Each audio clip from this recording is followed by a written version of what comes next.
abu tiga o agatu no ha do ile nganong ba do nang nalu ne mo do lu nge no ha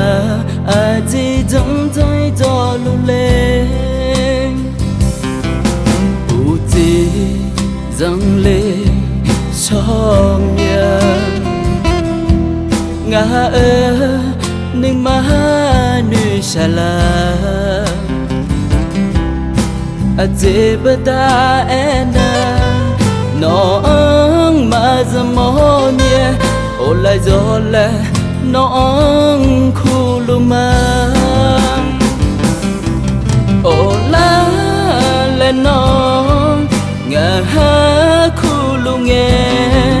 no hanga nya malo abu no anga niga mangenya ajibada lo nga nong bigalule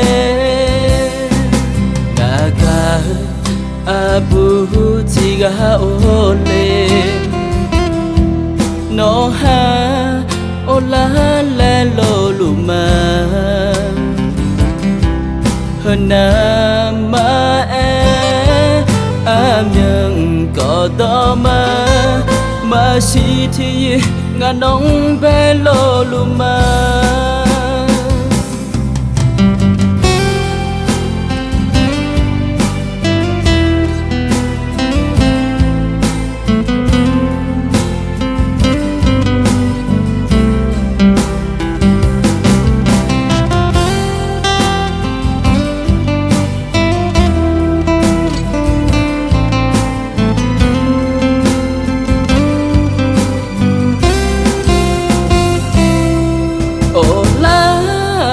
no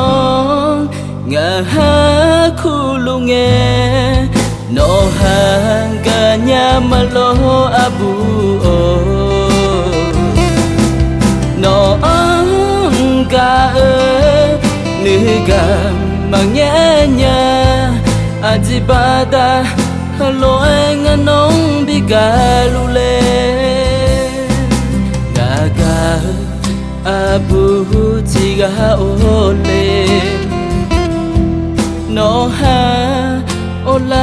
la lo luma hana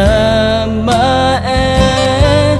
amyang ko do ma si thi nga nong be lo luma